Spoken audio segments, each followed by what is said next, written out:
31 years on the force, and I thought I'd seen every way a man could show his true character. I was wrong. It took my son-in-law exactly 4 seconds to show me his, and those 4 seconds cost him everything he'd spent a decade building. It was Thanksgiving. My wife had been cooking since Tuesday. I'm not exaggerating. She'd made her mother's pecan pie on Tuesday night, the cornbread dressing Wednesday morning, and by Thursday, the house smelled like something you only get once a year, that particular combination of sage and butter and wood smoke that I've associated with family my entire adult life. My daughter had driven up from Atlanta with her husband the night before. My son and his wife came in from Charlotte that same evening. We had 11 people in a 4-bedroom house and nobody cared. That's what Thanksgiving is supposed to feel like. My daughter, she's 34, my youngest, had been married to this man for 6 years. I'll call him what he is, a man who knew exactly how to perform decency in public. Around me, around her mother, he was charming, remembered birthdays, brought good wine, called me sir the first 2 years, then dad after I told him he didn't have to be so formal. I thought I knew him. I was a detective for 3 decades. I read people for a living.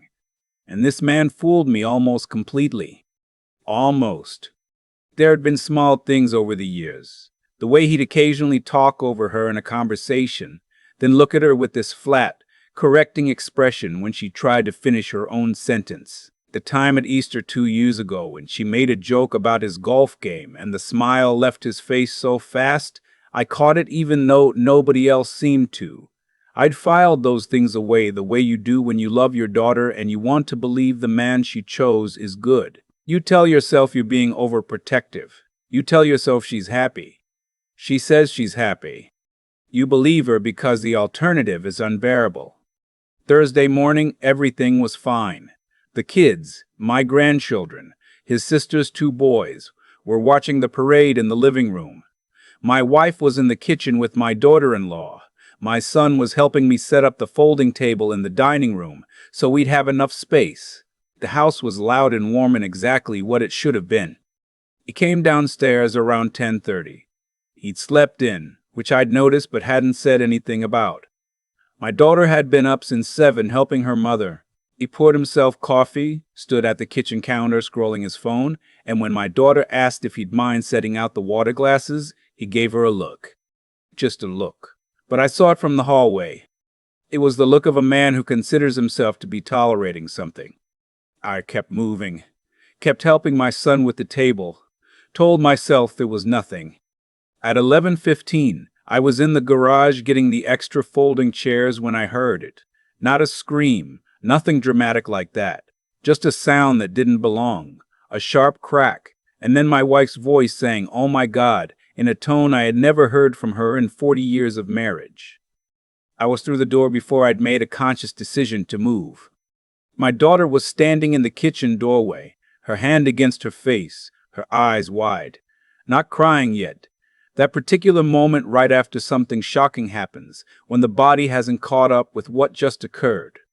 My wife was beside her in an instant. My son-in-law was standing 3 feet away, his jaw set. And he said, "And I will remember this until the day I die. You want to talk about money in front of your whole family, that's what happens." My daughter had a red mark across her left cheekbone. I've been in rooms with murderers. I've notified families of deaths.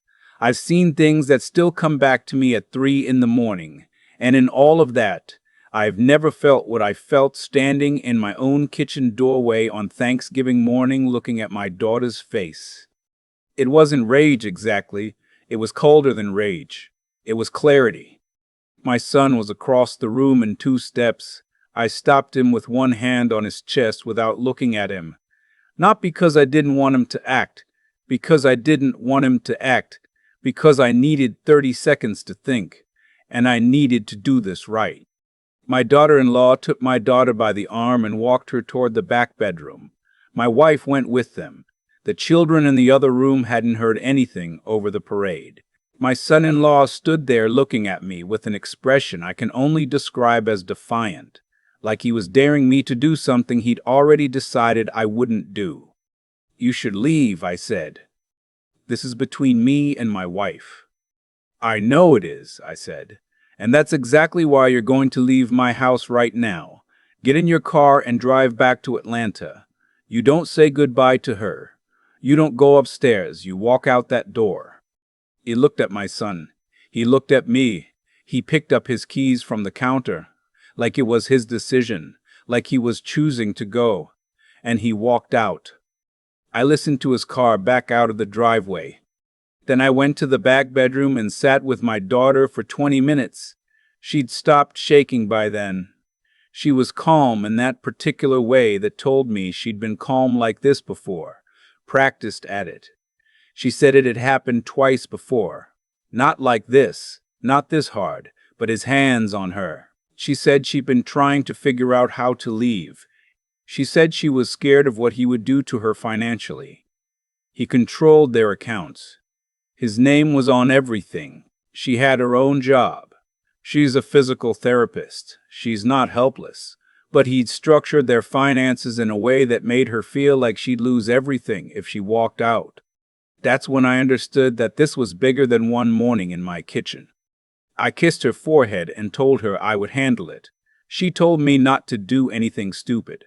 I told her I was 63 years old and I hadn't done anything stupid since 1987, which made her laugh despite everything, and that small laugh meant more to me in that moment than I can explain.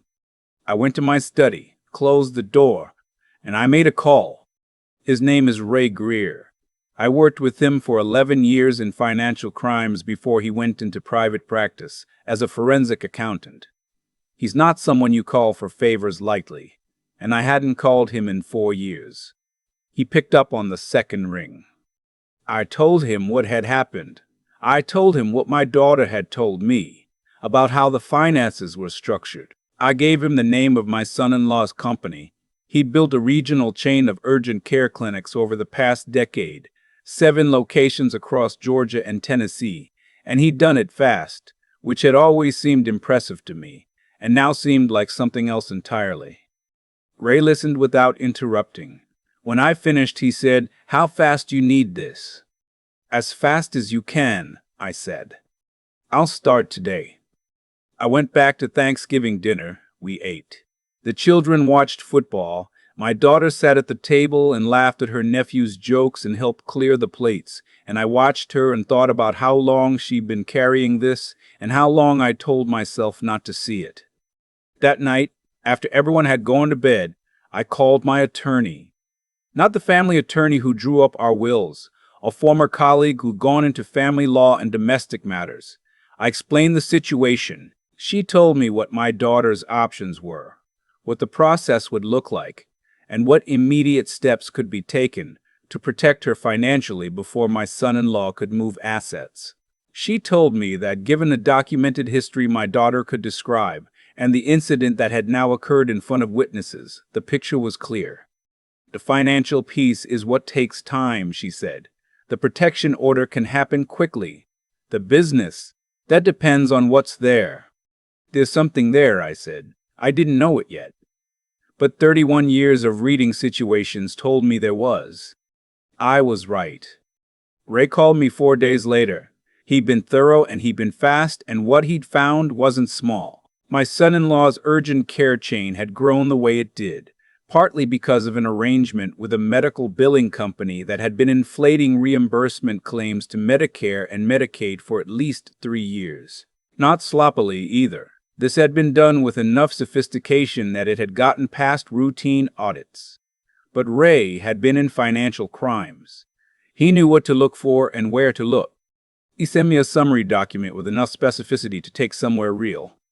I took it to a contact I have at the U.S. Attorney's Office, a woman who'd been a young Ada when I was a detective, who I'd worked with on 2 federal cases in my last years on the force. I didn't call in a favor. I handed her information that made a case land on her desk that her office would want to make. She called me back in 24 hours. Meanwhile, my daughter's attorney had filed for a protective order based on the Thanksgiving incident and the 2 prior incidents my daughter documented in a sworn statement. My son had been present for what happened in the kitchen. My wife had been present. The protective order was granted within the week. My son-in-law called me once during this time. I didn't answer. He left a voicemail that was calm and reasonable sounding, the voice of a man who believes he can still manage how he's perceived. He said he and my daughter had some things to work through, and he hoped I understood that marriages go through difficult periods. He said he loved my daughter. He said he hoped we could keep the family together. I saved the voicemail. I sent a copy to my daughter's attorney. The federal investigation moved faster than I expected, which told me my contact at the U.S. Attorney's Office had already had some awareness of the billing company involved. When these things move fast, it usually means you weren't the only one watching. My son-in-law's operation wasn't the only thread being pulled. By the third week of December, 3 of his 7 clinics had been served with federal subpoenas. His business partners, he had 2, had already retained separate attorneys, which in my experience means they decided very quickly that their best interests lay in cooperation rather than solidarity. The billing arrangement unraveled quickly after that. Federal fraud cases often do, once the structure around the central figure starts going its own way. He was formally charged in January with healthcare fraud and conspiracy. The amount involved, overbilled reimbursements over 3 years, was just under $2 million. His attorneys negotiated, but there wasn't much to negotiate. The documentation Ray had found was the same documentation the investigators had been building toward. It was, as the federal system tends to be, thorough. My daughter filed for divorce the same week the charges were announced. She had already been living with us since the week after Thanksgiving. She'd taken what she needed from the Atlanta house while he was at work one morning, with her brother there and an officer present. Her attorney had arranged it. She took her clothes, her grandmother's jewelry, her laptop, and a box of photographs. She left the furniture, the art they'd bought together, the life they'd built around things. She didn't seem to mind about any of it. That told me a lot about how she'd felt in that house. The divorce took 7 months. The prenuptial agreement he'd insisted on 6 years ago, which he'd presented as standard, practical, nothing personal, turned out to have been drafted in a way that protected his assets considerably. His attorneys used it aggressively at first, but an asset protection strategy stops working the way it's supposed to when the assets in question are the product of federal fraud. The court had things to say about that. She didn't get everything. Divorce never works that way. But she got enough, and more importantly, she got out in a way that didn't leave her financially destroyed the way he'd structured things to ensure she would be. I've thought a lot about those moments after I walked through the kitchen door, what I could have done differently, what I should have seen sooner. The answer to the second question bothers me more than the first. I was a professional, and this man was in my family for 6 years, and there were signs I didn't let myself read. But I also think about what my daughter said to me on New Year's Day, when she'd been with us for about a month. We were sitting on the back porch in the cold. She had her mother's old quilt around her shoulders, and she was drinking coffee, and she looked more like herself than she had in years, though I hadn't realized until that moment how unlike herself she'd seemed. She said she'd thought about leaving for 2 years. She said the thing that stopped her every time was the money. The way he'd set everything up so that leaving felt like it meant starting with nothing. She said she'd almost convinced herself it wasn't that bad, that it would get better, that she was making too much of it. She said what changed it was the look on my face when I walked through the door. I asked her what she meant. She said, "You didn't panic. You didn't yell. You just looked at him like you already knew exactly what was going to happen." And I thought, if Dad sees it, then it's real. I'm not imagining it. It's real, and I'm allowed to leave. I didn't say anything for a while. The cold was sharp and the coffee was hot, and somewhere down the street a neighbor's dog was barking at something. Finally, I said, "It was always real. You were always allowed to leave." She nodded. She already knew that. But sometimes you need to hear it from someone who loves you and isn't afraid of the man who's been making you small. She started her own practice 8 months later, a small PT clinic, Just her and two colleagues she'd known from her hospital days. I helped her look over the lease. Her brother handled some of the incorporation paperwork. Her mother went with her to pick out the sign for the front door. It's a good sign, clean design, her name on it. I drove past it last week on my way to pick up her kids from school. She has a babysitter now, but she was running late and I was nearby. And I sat in the parking lot for a minute just looking at her name on that door.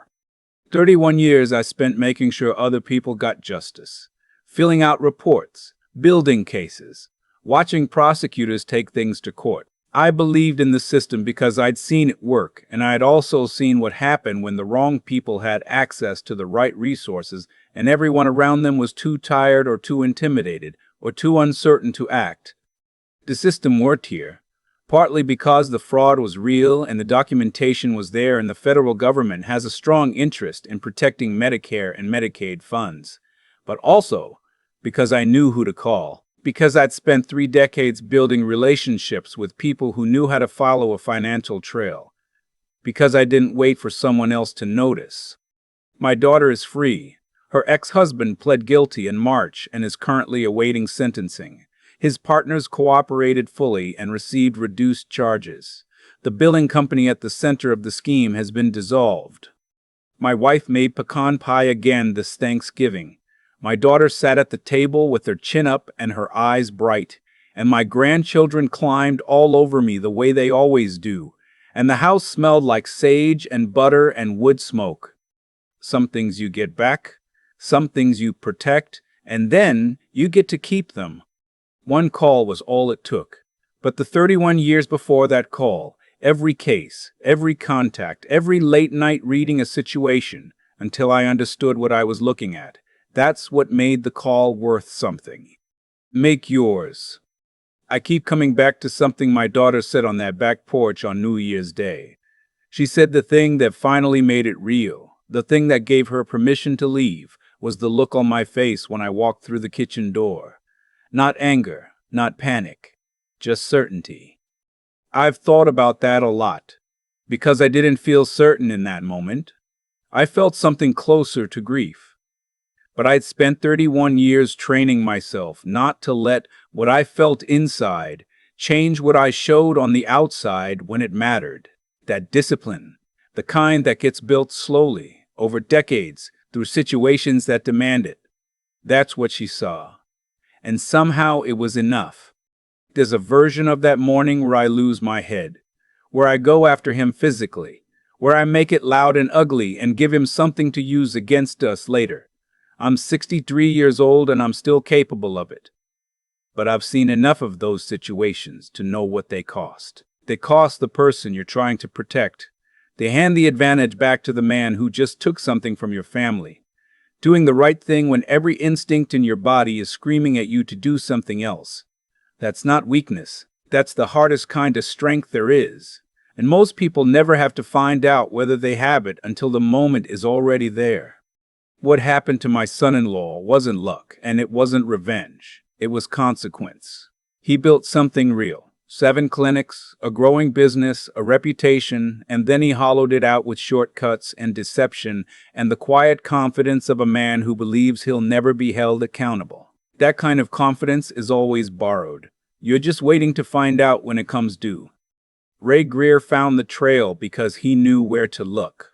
My contact at the U.S. Attorney's Office moved on it because the case was solid. My daughter's attorney protected her because the documentation was there. None of it was magic. It was knowledge applied carefully by people who had spent years building the competence to do exactly what the situation required. That's what I had to offer my daughter. Not money, not physical force, the right people, called at the right moment, for the right reasons. I think about my daughter's name on that clinic door. She built that herself. She had the skills before any of this happened. The training, the patients who trusted her, the colleagues who wanted to go into practice with her. What she didn't have was the belief that she was allowed to use any of it for herself. 6 years of living with someone who needed her to feel small had done something to the way she saw her own capabilities. Watching that come back, watching her remember who she was before she started shrinking. That's the thing I'll carry with me. You can't give someone their confidence back directly, but you can refuse to let the people who took it get away with it. Sometimes that's enough to remind them that it was theirs all along. My wife's pecan pie was perfect this year. It always is. Some things you protect, and then you get to keep them.